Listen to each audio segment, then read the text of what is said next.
And we're back I'm back at least on 9:30 a.m. The Answer, home of conservative talk radio with On the Record with Kevin and Tiffany. Thank you. She said it right. Kevin and Tiffany. All right. So we had a lot going on. So in that first segment, we're talking about the different things and the different achievements. Would that be the right word, or progressions? The breakthroughs that have happened in the kidney verse. Yeah. In the world of therapeutics and kidney disease, because now there are ways to slow or stop the progression of kidney disease. It is not the death sentence that it was back in the 70s and 80s, or even in the early 90s. Kidney disease can be slowed or stopped so that a person does not go into renal failure. Yeah. So we've got a huge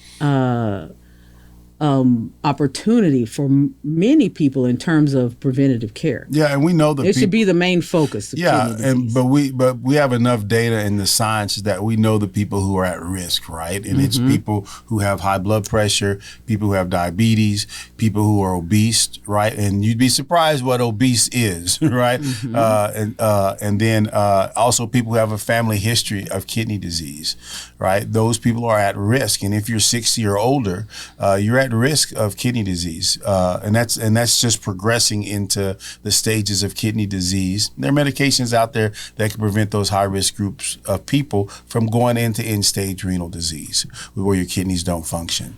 So that's an important thing. But we have a random topic. So, one of the things that people often ask me is, how does it feel to work for, not with, for your wife? Right. Okay. And so who are these people that are coming up to you with these this? people are most of the people who sleep. People who want to start up some mess. These are the same people who live in our house and who eat my food. Oh, you're talking about our daughters? Yes. Okay, that doesn't count.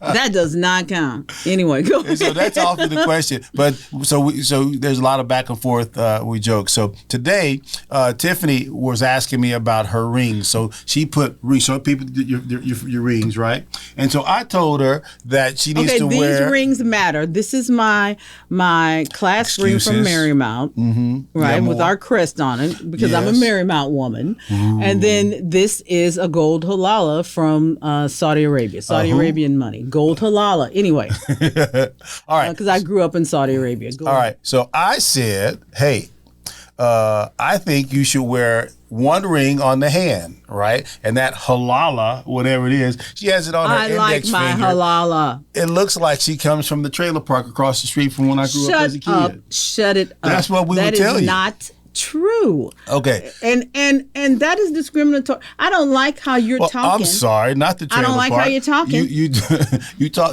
That ring on your finger looks like Ray Ray and them down from the house. Stop. You got a ring on every you know finger. what? Me and Ray Ray and them have good taste. All right, you Ray Ray and Bubba. Y'all can put a ring on every finger. All right. I don't have a ring on every finger. I have a ring on 2 fingers on one hand. All right, so let's skip this here because I still think you look like Ray Ray and Bubba. I don't care what you think. I don't care what you think. You don't run me, Kevin L. Smith. And this is what I deal with every day. All right. I can say the same thing to the public. This is what I deal with every day. What say you, everyone else? Do you all believe Kevin is right? I am. And just for spite's sake, I hope somebody is going to be willing to hop on and say no. See, I have multiple troll accounts. Not just my cousins who will support me. All right. By the way, that's our 5-minute riff on you and your rings. No, your 5-minute riff. I support my rings. So what do you got going on? We got a lot going on because I haven't been on the show in about 4 or 5 weeks. The kidney world, a lot has happened in kidney disease. So let's talk about that over the last few weeks, as we've been pushing legislation through Congress, the Kidney Patient Act, and it's going well. But it hasn't moved through the Senate yet. So, right now there's so much happening politically on other fronts that you kind of, my fear is that we would get drowned out. But we're not, as long as you're at the helm, right? You and me. Well, we keep, first of all, I say this all the time. It's coalitions that win. Mm-hmm. Coalitions win. It's not about one person and their name being on the marquee. We deal with this constantly in Texas. One group of people being on the marquee as well. Exactly. We deal with this constantly with the kidney verses, that there are so many people that feel like they've got to be at the top of the marquee. They've got to be number one. Well, the disease is number one. We're fighting a disease. The patient is number one, not you and whatever your little powerful story is. It's, I'm like, really? All right. This is about stopping kidney disease. I don't care about your story. I care about stopping this disease. Okay. Well, so we got legislation going through, right? So that's a big thing that we're going through. Here at the foundation, we're going to have a new location. We're taking over. Yeah. I say we're taking over. I bet people feel like that when we go into the office spaces, that we're loud. I didn't realize how loud we are, but we're extremely loud. Hurricane Tiffany coming in and Hurricane Kevin. Yeah, it is, right? So we have that going on, and that's going to be over at the Maestro. Did I say it right? The Maestro Center. The Maestro Center near downtown. Oh, and we're so thankful to them. Yeah, that's going to be, I'm really looking forward to that because the parking is great. That's what I like. Downtown, and the parking is great.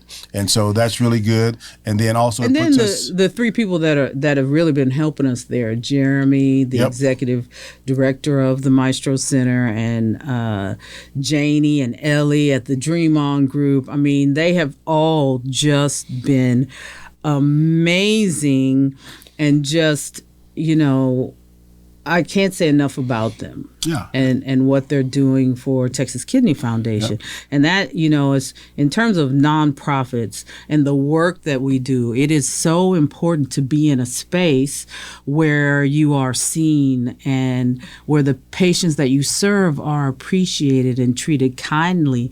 And that is exactly what we walked into at the Maestro Center. Yep. So I just cannot say enough good things about them, because they really gave us a wonderful experience, both professionally and personally. Really good location. It is. Very, very, very good location. Good neighbors there. Good people good energy in the space. Yeah. Just everything. Hold on. And then the other thing we have I'm going down the laundry list of stuff here. The other thing is we're expanding our volunteer base. Remember that? Because we have to go back in, revamp the volunteer space, and we're bringing on a few individuals who are going to help us do that and help us expand that as well. Now, I don't know if the general public knew this, but during COVID-19, two of our major volunteers died, Pat Hernandez and Jaime Campos. And so it was just a very devastating time for everybody. Yeah. For their families, for the Texas Kidney Foundation family. It was just very, very devastating. So finding people wasn't at the top of our list. It was one of those things where you just kind of had to pray through it and finding figure volunteers, right? Yeah, you can't replace a Pat or a Jaime. What you can do is bring people in and build on the legacy of what they left. Mm-hmm. And so that's what we did. So we were very mindful about who would come in and fill those big shoes. And we found some wonderful people to do that. Don't share names because we don't need anybody going out. We won't be sharing names yet. But doing some special things in remembrance of our darling our darling friends who left us too soon. Yeah. So that's a big deal there. We also have a big June 12th event coming up, yes, right? Where we're going to be doing an emphasis on the program that we did in Dream Week, right? Mm-hmm. With a different emphasis. So we have on our challenge. On our statewide challenge for transplantation. We'll be doing emphasis on our statewide challenge, continuing with that, and continuing with our statewide challenge for early detection. And with the early detection piece, we are introducing, wait for it. Oh, that's supposed to be me? Okay. We're doing genetic testing. So we're adding genetic testing as part of our screening.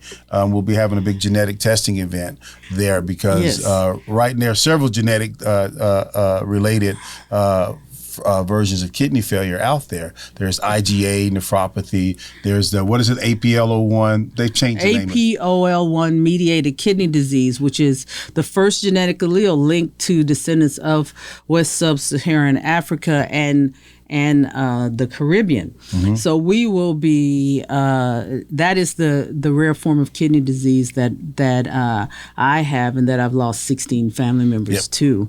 So we will be doing the first genetic testing in our area, in the first public genetic testing. For free. For free in the hypertensive population. And so that covers people who have, and I'm going to start throwing off alphabet soup here, FSGA, right? Okay. It covers over 140 genetic alleles that includes FSGS, that includes IgA nephropathy, and many other rare genetic diseases. So we're addressing rare kidney disease. You know, you see a lot of people talking about kidney disease, but we are actually, once again, knowledge to action. We are about the action of taking care of identifying kidney disease early, the action of finding this disease and helping you keep your health. Okay, and so we have that, and then we're refining our. We have a program that we're getting closer to releasing in the public on helping individuals get on a kidney transplant list. Also, start a process to begin looking for a living donor, right? And so we're still refining that process. We've got a couple people that we're adding to our program that we've already released to the public. We're adding another component to it. Is that what you're talking about? That's what I'm talking about, Tiffany. And did I say it the right way, baby? No, you didn't. But that's okay. Well, we're refining that process, and because there's still some testing that we think that we can improve on in the whole process there. So we have that going on, and that's just to name a few of it. A few of the themes that are related to kidney, to the kidney space. Anything that you would add to that? Oh, there's lots more that I could. In the limited amount of time that we have, I got to kill them. I can't tell everybody all our secrets now. All right. Now, the other item that we have coming up, here in May, and now here's the Republican part that I'm about to bring in. This is why people don't like me. Is that in May? I like you, babe. We're having the state Republican convention here in San Antonio, which is good because we don't have to travel. We're right here at the house, so that's a good thing. And so we get to participate in that process and stand in, and I think the word that you use a lot is stand in spaces to represent people who look like us, talk like us, right? Making sure that we're representing those places of power, right? Because we know that if standing in spaces as black people who like being black, yes, that's what we will be doing. Why is it that if I say that, she looks at me like I'm the bad guy? Because I'm just making sure that people understand we black folks who like being black. Yeah, like being black, and we like our neighborhoods and our people. This is true. And we'll stand for that and not against it and talking trash to our people and about our people. And who build coalitions as well, right? Yes. So that's the other thing is the coalition building part that we've taken on as well. So that's pretty much in a nutshell, wouldn't you say, that we have? We could summarize that. Anything else you'd add to that? Whole lot of fun stuff happening. Yep. A lot of fun stuff that's happening in that space. All right. Let's talk about kidney books, right? Because I don't know did you talk about this? I listened to the show last, the Tom Mueller book, How to Make a Killing. Yeah, How to Make a Killing. And what's the title of Tom's book? It's called How to Make a Killing. Really? It is not a subtitle? Yeah, there's a subtitle to it, but this book is called How to Make a Killing. All right. So How to Make a Killing, Tom Mueller, Mueller. It's basically a book about all the abuses that the dialysis industry is fraught with, right? Doesn't mean everybody, but it has enough in there. It has enough abuse It's in looking there. at the underbelly of dialysis. It in no way does his book say that everybody in dialysis is doing this, but there are enough nefarious characters for one to definitely raise an eyebrow to it. Yeah, and enough nefarious practices as well that affect people. And these are the calls that we get all the time. We get these calls. All the time. People asking for insight and what are best practices, what should they do, right? And we have to deal with those issues in real time, right? And our perspective is that of a patient, and so we have to deal with that in real time. Well, my thing with that particular book, and with others, is that I think it just is a punctuation mark on what we have been saying over and over again. And that book definitely highlights the need for free markets, right? True free markets. Yes, but I was going to say it's a punctuation mark on the fact that there is a systemic problem here. When you look at systems theory and you talk about something as important as systems, when people are indoctrinated into a system, it is hard for them not to just follow what the system is telling them to do. Yep. And that is what most people do. That's what the doctors do. They're all in a group think about what's going on. Well, if you have nefarious characters, they just kind of get everybody else into a group think. People aren't even thinking that, hey, this particular system isn't a good way for us to treat patients. They're not thinking about that. They're just going along with whatever the party narrative is on that. And so, that's what books like this highlight. But we have to ask questions. Anytime there is a system, you have the ability to correct it. And you can only do that with transparency and asking questions. That's why we highlight the fact that at Texas Kidney Foundation, we are not a part of industry, nor have we been a part of industry. And there's a reason for that, because all of the doctors that we have involved in Texas Kidney Foundation are all on the medical advisory board. They are not making decisions about which direction the foundation is going to go in terms of their patient voice. Because patients have to lead advocacy organizations. It should not be patients who have some nefarious tie or some latent tie to industry. Now And I will clarify what I'm saying. Former dialysis nurses, they're never going to advocate against.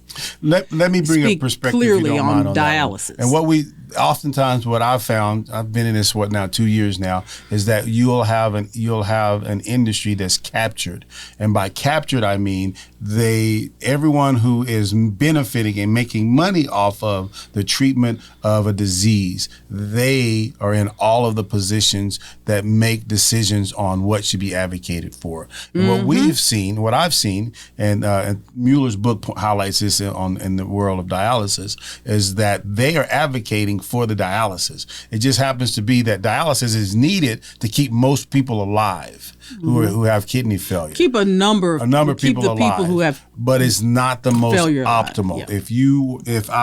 If I were giving advice to my mom or to friends or to our neighbors, that I would not give advice that oftentimes these patient advocates are advocating for. We would advocate for, one, what's the most optimal for the patient, preventative care, and two, we'd also advocate for what's the most optimal for the local community that individual is in, because it's the local community, the local precinct, right, the local voting district that's impacted the most by these chronic diseases. And so you have situations where you have quote unquote advocates stifling free markets by either overwhelming patients with too much detail, right? Or under informing them about specific details that they really need in order to make an informed decision as a consumer of medical care. Right. And so it prevents them from being responsible because they don't know all the options that are available.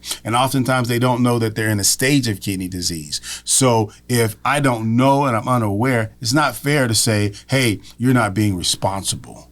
Right. And oftentimes what you'll see, since we're on this political bend, is that oftentimes they will say it's black and brown people. They use the term disproportionately. But if you look at the raw numbers, it's white people who are impacted the most. The vast majority of our calls, I'd say about 50% of our calls where people call and they're asking questions either about transplantation. They've been on a waiting list forever and they don't realize all their options. And so we end up giving them a list of questions. They go back, ask these questions, either A, they get pushed back, or B, it starts opening magical doors that people didn't provide for them in the past. Would you say that's pretty fair? Oh, yeah. And that's the part that just drives me nuts is that in free markets really aren't free in the area of healthcare because we have a whole group of people who are uninformed of the decision. And it's at all levels. It doesn't matter if there's you're a black, lack white, of transparency. brown. Yeah, there's a lack of there. transparency. You know, and if I'm a patient, and I am, I need my medical professionals to be clear with me. I need clarity when they're speaking to me. And I also need my options and an informed, hey, this is good, better, best, or best, good, okay. Like, walk me through, what would you do if your mother was sitting in front of you? You know, and for some reason, that level of transparency just has not been there. So we've been really assisting people and see that as our calling to help people not only know what their options are, but have good, reliable clarity on what's there. But the part of that whole thing that just annoys the hell out of me is that then you turn around and you don't make it clear, and you lead me to believe that you've given me all of the best options, right? And if it doesn't turn out right, then it's on me. The onus is on me or the individual person, because even though you didn't give them all of the right answers.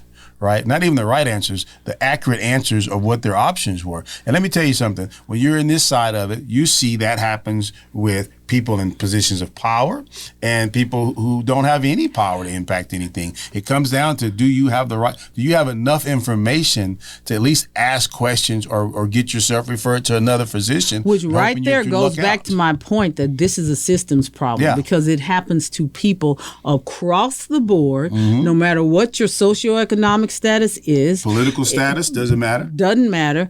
Wealthy, poor, they're getting the same